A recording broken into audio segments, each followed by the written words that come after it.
I was baptized as a baby, Episcopalian.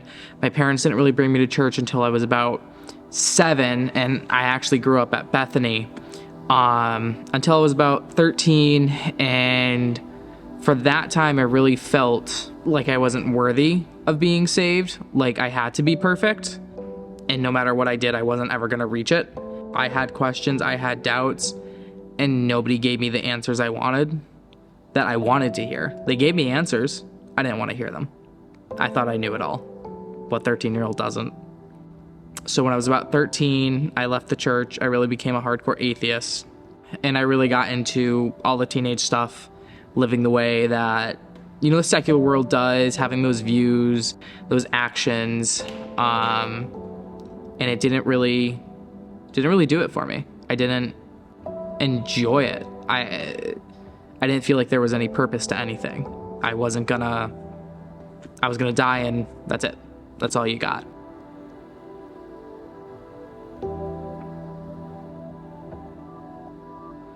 Once my anxiety really hit, I actually got into such a bad panic attack. I hate to say I made a deal with God, but I made a deal with God.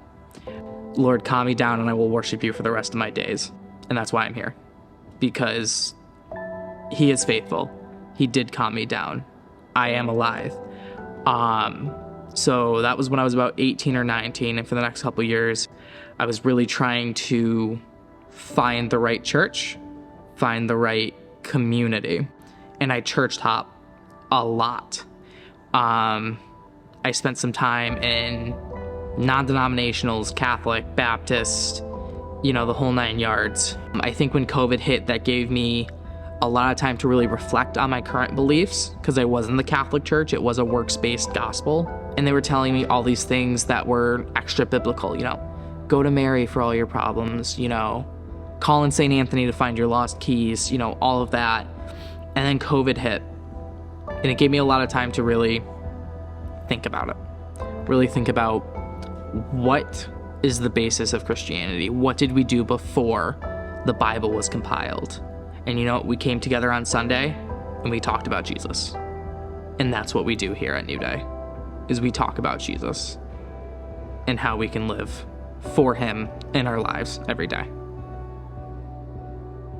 I've had a pastor who treated, I guess the pulpit isn't the right word here, who treated Sunday sermons as his own personal TED Talk.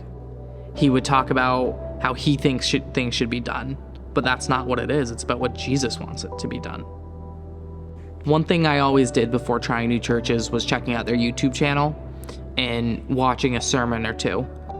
And Mike's preaching it drew me in.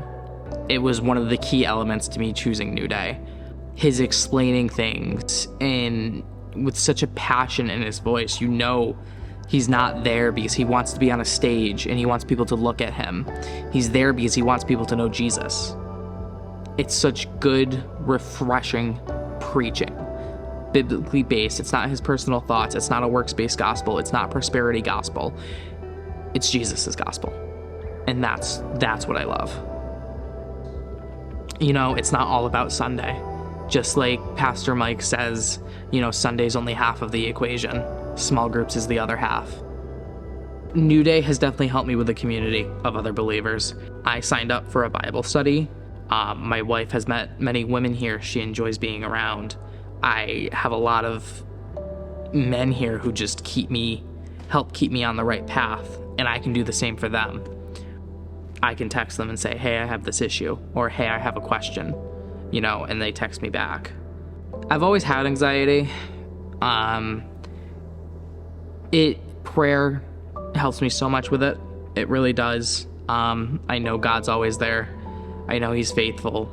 And even in my worst of times, I'm anxious about, my health or something like that. I know that even if, it goes the wrong way, I get sick or something like that, I have the Lord.